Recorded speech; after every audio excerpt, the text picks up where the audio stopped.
ಗುಲ್ಬರ್ಗದವರು, ರಾಯಚೂರಿನವರು, ಬಾಗಲಕೋಟೆಯವರು ಎಲ್ಲರ ಜೊತೆಲೂ ಕೂಡ ಮಾತಾಡಿದ್ದೀನಿ. ಅಲ್ಲಿ DC ಗಳ ಜೊತೆಯಲ್ಲಿ ರೈತ ಪ್ರತಿನಿಧಿಗಳು ಅವ್ರ ಜೊತೆನೂ ಮಾತಾಡಿದ್ದೀನಿ.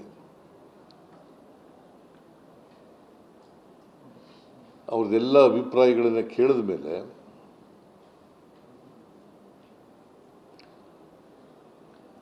ಸಕ್ಕರೆ ಕಾರ್ಖಾನೆಗಳ ಮಾಲೀಕರು ಕೆಲವು ಸಮಸ್ಯೆಗಳನ್ನು ಹೇಳಿದ್ರು, ರಾಜ್ಯ ಸರ್ಕಾರದಿಂದ ಆಗಬೇಕಾಗಿ. ನಾನು ಅದಕ್ಕೆ ಒಂದು ಮೀಟಿಂಗ್ ಮಾಡೋಣಪ್ಪ, ಚರ್ಚೆ ಮಾಡಿ, ಅದಕ್ಕೆ ಚರ್ಚೆ ಮಾಡಿ ಏನು ಪರಿಹಾರ ಕೊಡಲಿಕ್ಕೆ ಸಾಧ್ಯ ಆಗ್ತದೆ ಅದನ್ನು ಮಾಡೋಣ ಅಂತ ಹೇಳಿದ್ದೀನಿ.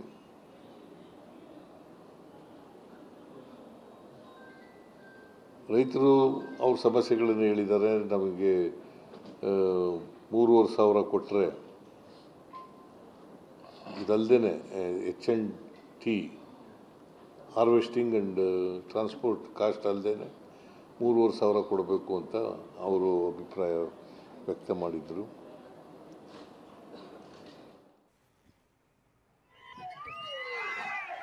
ಗಮನಿಸ್ತಾ ಇದ್ದೀರಿ, ಗುರ್ಲಾಪುರ ಕ್ರಾಸ್ ಬಳಿ ಪಟಾಕಿ ಸಿಡಿಸಿ ರೈತರು ಸಂಭ್ರಮಾಚರಣೆ ಮಾಡಿದ್ದಾರೆ.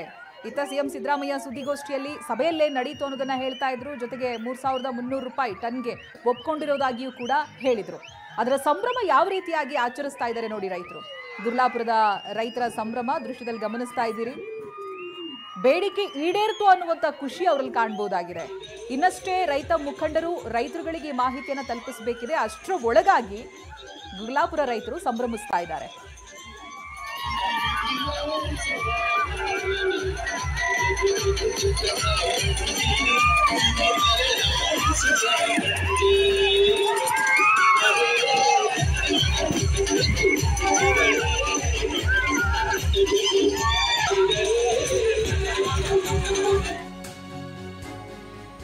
TV9 ನಲ್ಲಿ ಸಿಎಂ ಸಭೆಯ ಎಕ್ಸ್ಕ್ಲೂಸಿವ್ ಇನ್ಸೈಡ್ ಮಾಹಿತಿ. ಸಕ್ಕರೆ ಕಾರ್ಖಾನೆ ಮಾಲೀಕರ ವಿರುದ್ಧವೇ ಸಿಎಂ ಗರಂ ಆಗಿದ್ದಾರೆ. 50 ರೂಪಾಯಿ ಹೆಚ್ಚುವರಿ ಹಣ ನೀಡೋದಕ್ಕೆ ಸಿಎಂ ಸೂಚನೆಯನ್ನು ಕೊಟ್ಟಿದ್ದಾರೆ. ಸಿದ್ದರಾಮಯ್ಯ ಸೂಚನೆಗೆ ಸಕ್ಕರೆ ಕಾರ್ಖಾನೆ ಮಾಲೀಕರು ವಿರೋಧವನ್ನು ವ್ಯಕ್ತಪಡಿಸಿದ್ದಾರೆ. ಸಕ್ಕರೆ ಕಾರ್ಖಾನೆ ಮಾಲೀಕರ ವಿರೋಧಕ್ಕೆ ಸಿಎಂ ಗರಂ ಆಗಿದ್ದಾರೆ. ಸರ್ಕಾರದ ಬೆಂಬಲ ಬೇಡವಾ ನಿಮಗೆ ಅಂತ ಸಿಎಂ ಗದರಿದ್ದಾರೆ. ನಾವು 50 ರೂಪಾಯಿ ಕೊಡ್ತೀವಿ ಅಂದ್ರೂ ಕೂಡ ಯಾಕೆ ನೀವು ವಿರೋಧವನ್ನು ವ್ಯಕ್ತಪಡಿಸ್ತೀರಿ? 50 ರೂಪಾಯಿ ಕೊಡ್ತೀವಿ ಅಂದ್ರೂ ಕೂಡ ಯಾಕೂ ನೀವು ವಿರೋಧವನ್ನು ಕೊಡ್ತೀರಿ ಅನ್ನೋ ರೀತಿಯಲ್ಲಿ ಸಿಎಂ ಗರಂ ಆಗಿದ್ದಾರೆ. ಹೀಗೆ ವರ್ತನೆ ಮಾಡುವುದು ಸರಿಯಲ್ಲ ಅಂತ ಸಿಎಂ ಸಿದ್ದರಾಮಯ್ಯ ಉತ್ತರಿಸಿದ್ದಾರೆ. TV9 ನಲ್ಲಿ ಸಿಎಂ ಸಭೆಯ ಎಕ್ಸ್ಕ್ಲೂಸಿವ್ ಇನ್ಸೈಡ್ ಮಾಹಿತಿ TV9ಗೆ ಲಭ್ಯವಾಗಿದೆ.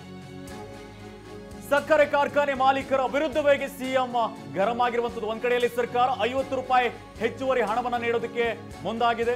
ಜೊತೆಯಲ್ಲಿ ಸಕ್ಕರೆ ಕಾರ್ಖಾನೆ ಮಾಲೀಕರು ಕೂಡ ಹೆಚ್ಚುವರಿಯಾಗಿ 50 ರೂಪಾಯಿ ಕೊಡಬೇಕು ಅನ್ನೋ ರೀತಿಯಲ್ಲಿ ಸೂಚನೆಯನ್ನು ಕೊಟ್ಟಿರುವಂತದ್ದು. ಆದರೆ ಇದೇ ವಿಚಾರಕ್ಕೆ ಎಲ್ಲೊಂದ್ ಕಡೆಯಲ್ಲಿ ಸಕ್ಕರೆ ಕಾರ್ಖಾನೆ ಮಾಲೀಕರು ವಿರೋಧವನ್ನ ವ್ಯಕ್ತಪಡಿಸಿದ್ದಾರೆ. ಇದಕ್ಕೆ ಸಿಎಂ ಸಿದ್ದರಾಮಯ್ಯ ಗರಂ ಆಗಿದ್ದಾರೆ.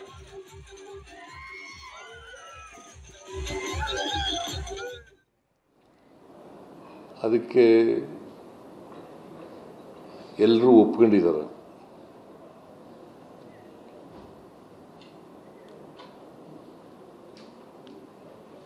ಅಂತಿಮವಾಗಿ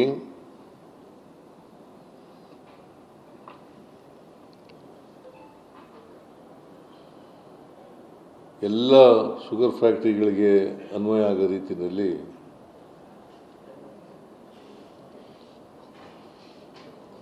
₹3,200 ಒಂದು ಮೆಟ್ರಿಕ್ ಟನ್ಗೆ ಏನು ಒಪ್ಪಂದ ಮಾಡ್ಕೊಂಡಿದ್ರು ಬೆಳಗಾಂನವರು.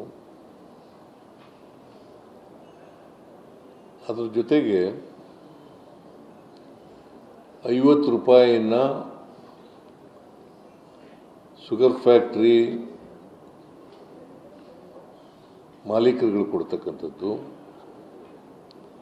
ಇನ್ನು 50 ರೂಪಾಯಿಯನ್ನು ಸರ್ಕಾರ ಕೊಡ್ತಕ್ಕಂಥದ್ದು. ಸುಮಾರು 6 ಲಕ್ಷನ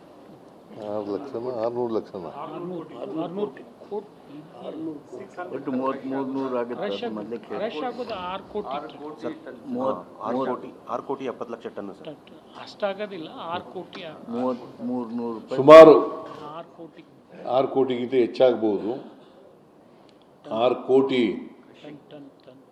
ton metric ton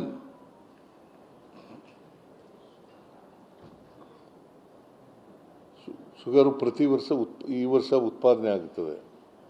5 lakh 40 5 lakh ಅಲ್ಲ, ಕಳೆದ ವರ್ಷ 5,20,5 ಯಾರ್ರಿ ಶುಗರ್ ಮಿನಿಸ್ಟ್ರು? ಇಲ್ಲಿ 5.6 ಶುಗರ್ ಕನ್ವರ್ಷನ್ ಈ ವರ್ಷ ಅಂದಾಜು ಎಷ್ಟು ಮಾಡಿದ್ದೀರಿ?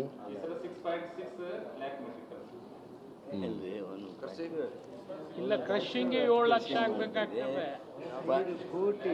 5.6 crore tons.